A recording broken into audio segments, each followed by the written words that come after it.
What is up, everyone? Welcome back to the Fantasy Hoops Lounge. It has been ages since I've made a video, and that's because we've been in the off season. And man, has it been long! I feel like it's been ages since we've had some fantasy hoops to talk about. So now that we're only about 6.5 weeks away, and the fact that the Yahoo mock drafts just opened up about 2 weeks ago, I think I've only just done one or two mock drafts since, but I'm starting to gather my thoughts for the upcoming NBA fantasy season, and I wanted to share them with you. And I'm looking forward to making more content for this upcoming season as well. So for those of you that are new to the channel or have never seen my videos before, I tend to make short form content around 10 minutes or less, just to put as much information as possible to get you guys thinking, give you guys as many thoughts so you can get different opinions for the upcoming fantasy season. So I always make weekly videos for players to pick up off the waiver wire, and other players, insights on other players as well that may be struggling and you're not sure whether to trade them or things like that. So generally buy low, sell high videos are things that I tend to do as well. So if you like short form content, definitely look forward to more videos this season. But for today, I wanted to go through contract season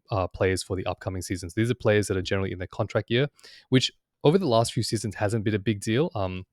I found that it doesn't mean that they're going to perform. But when I first started fantasy about 10 years ago, I felt like that was a big thing when players were in their contract year. So I wanted to run through a couple of things in today's video. I wanted to look at the contract players from last year, and some potential players from this year, and then also some other mentions as well that for some players that may be useful as well to target based off the contract season. So this is totally up to you. Not everyone thinks that it's a sure thing, and I myself don't even think it's a sure thing. So just for last year, a couple of examples that I can give you is Isaiah Hartenstein, Pascal Siakam, Tyrese Maxey, Paul George, OG Anunoby, quickly, Patrick Williams, and Malik Monk. So these are some of the players that were in the contract season they were in up for contract for the next year in the previous season, so the 23-24 season.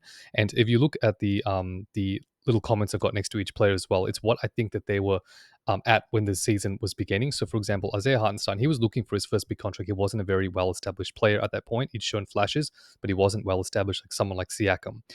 Maxi, he was fairly established, but he was also looking for his first big contract coming off his rookie extension. Paul George, already established, and Anunoby, already established.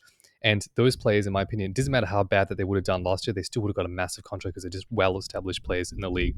Quickly, and Pat Williams, they were both looking for the first big contract, and they got theirs. And same with Malik Monk as well. So these are some of the examples of players for the that are in their contract year and what to look for. So what I like to look for, and the things that I target for in a contract play, if I'm going to draft them based on the fact that I think they're going to outperform or overperform, is the fact that they're looking for their first big contract. I think players that are in that category are a little bit more hungry and more likely to overperform their ADP than some of the guys who've shown a lot of flashes in the past and don't really need to perform or prove themselves again. I also like players who have flown under the radar but shown flashes. So, for example, Isaiah Hartenstein, he's shown a lot of flashes, didn't get always the playing time and didn't always get the consistency as well. But then he did towards the end of the second half of last season because of Randall's injury, and we all saw what he became. It was just a beast of a player after that. I also like players coming off rookie contracts looking for their first big payday. An example for that is Tyrese Maxey, and then players who will get ample usage and playing time. I think it's really important, the last comment there, because if they're not going to get ample usage or playing time, it's going to be hard for them to outperform or show their potential for that upcoming contract. So below is a couple of names that I've got for players that I like for the upcoming season that are in their contract year or close to their contract year as well. So Naz Reid, he's got a player option next year, but I think he's going to decline that because I think from what we saw last year, he's going to be a well scouted player, and I think that he's going to, in the free open market, he's going to get a lot of interest as well. So he might overperform this year. He's already really performed, and I think with Karl Anthony Towns, sometimes being injury prone, I think he's going to have a big season this year due to the fact that Karl Anthony Towns played most of last season. So I think I don't want to say this, but I think he's maybe due for some injuries this year. And I think Naz Reid is going to get a lot more usage this year as well. Kaminga, I think everyone knows this. He's a restricted free agent in the upcoming season, but now with Klay Thompson gone, it's pretty clear that he's going to be their second scoring option, or at least a mixed, equal second scoring option with Podziemski. But we'll see what happens. But I think he's going to be a crazy player this season. I think in terms of field goal and points, I think he's going to get at least 19, 20 points per game. And we'll see how much it's improved over the offseason. Hopefully those threes go from around 1 to like 1.5 to 2. I think he's going to be show a lot of flashes. Jalen Williams is another guy. Jalen Williams, and I've got Jalen Duran as well. You can see their ages there, very young, so always looking for their first option.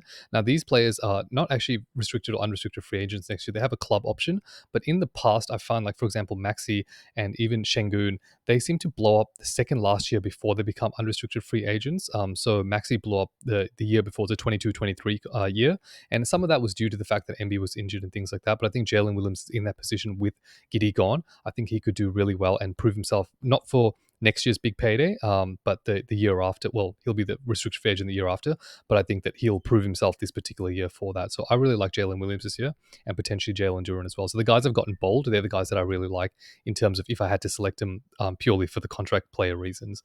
Shengun, he proved himself last year. I still think at age 23 he's going to have a slight bump increase, but I think off last year he can't really he's not going to have that massive jump that he did last year, in my opinion. Trey Murphy, he's an unrestricted free agent next year. I actually love him, and I think that he would prove himself. I don't even think he needs to prove himself. I think he's just a crazy player fantasy wise. It's just that he can't get a lot of minutes with so many players on that team and so many ball handlers on that team as well. But we saw what he could do when Ingram was injured, CJ McCollum was injured for a little bit, and even Zion was not there for a little bit.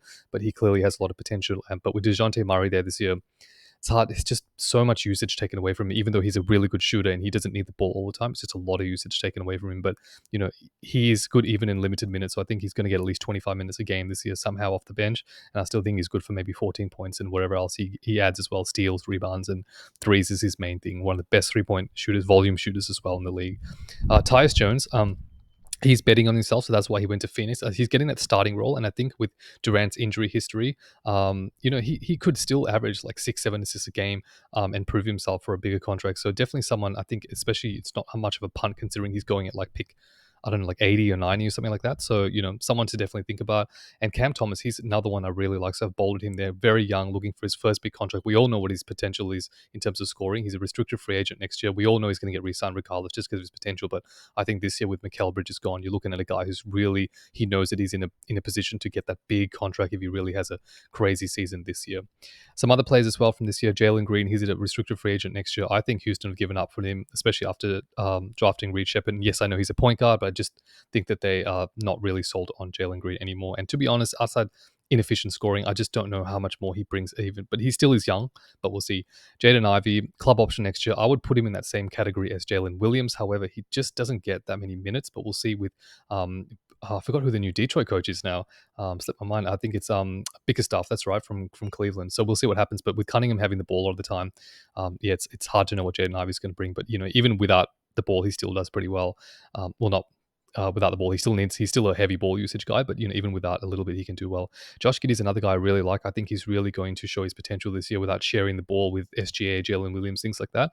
I think he's good for at least 19 points, 8 rebounds, 7 assists a game, something around that. Maybe, and a steal and maybe 1.5 threes. He seems to be shooting a lot more threes. Even in the Olympics, I noticed he was shooting a lot of threes as well. And yes, it's a bit closer, obviously, but I don't know. I think Josh Giddey, I think a lot of people are already on him, but I really think that he is potentially going to have a really good fantasy season. Benedict Mathurin as well. It's just so hard. I really like him as a player, but that Indiana team is just like, just it's a very team oriented team, and it's hard for one guy to get usage consistently. So Mathurin, I have bolded him. I think he's going to really outperform this year, have a chance to outperform. It's just whether or not he gets the ball a lot more and he demands it a lot more. I think with Siakam there now as well, and Halliburton, and even with all the other guys, it's just hard to know who's going to drop that 20, 30 points on each given night. Keegan Murray as well, another guy in that club option for next season, but the season after he's going to get that big payday. Well, he's going to get it next season, but for the remaining seasons after that is what I mean.